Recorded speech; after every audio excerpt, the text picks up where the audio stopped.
when the Supreme Court appointed him president instead of going through the electoral process. It's been an obscenity of our Constitution and what we do in America.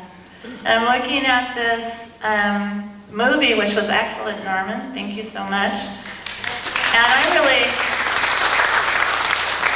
really suggesting a change in title to make it a little more, punch it up a little bit. I think really it should be called Cavalcade of War Criminals. And I'm glad that you stuck Bill Clinton in there, because his excursions, and his killing innocent people seem to go unnoticed. A lot of times, the peace movement or the anti-war movement only opposes wars that Republicans start. And we have to realize that in the 20th century, there was only one war started by a Republican, and that was George Herbert Walker Bush. Every other war in the 20th century was started by a Democrat. And there's another thing that we have to quit saying too, that, this is a bad war and George Bush is a bad president, but God bless FDR, because that was a good war. There's no such thing as a good war. Never, ever. And, I always get confronted with this on the media, that, people complain about Fox News, but our entire, corporate media system is corrupt and one-sided. I was watching CNN today when Iran released the sailors, and they were literally disappointed. CNN was disappointed because they wanted a confrontation.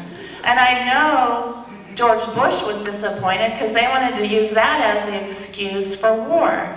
I mean, you see Blair and Bush say, Iran is provoking an attack. They want us to attack them. Not even mentioning that we've had battleship groups in the Persian Gulf for months now, maybe years, that we have been flying missions over Iran, and we have had soldiers cross the borders.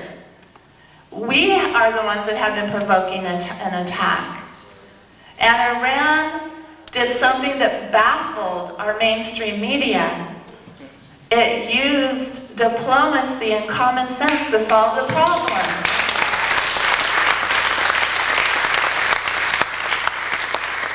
Immediately, you can see the spin, though. Talking about, help me out, I can never say his name, Ahmadinejad? Ahmadinejad, yay. I feel like George Bush, at least he can say that name. I can never say that name. They were starting to say, it probably wasn't his decision.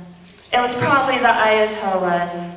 Or look at him strutting around, thinking like he did a great thing. They started immediately to demonize something that was a rational act by somebody that they want to make us think is irrational.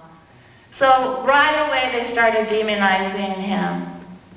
And somebody told me, it was a Democrat. It was Major Owens. After he voted to sanction Iran, I ran into him at a peace parade, in New York City.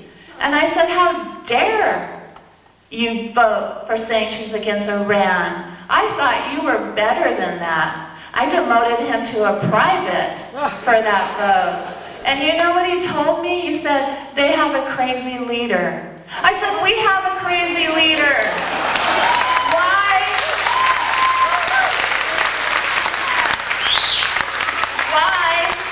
would you give that crazy leader more power? Why would you put more power in that maniac's hands? Because you know he's a maniac. Why would you? So anyway, and then Al Sharpton standing next to me is like, you go, girlfriend.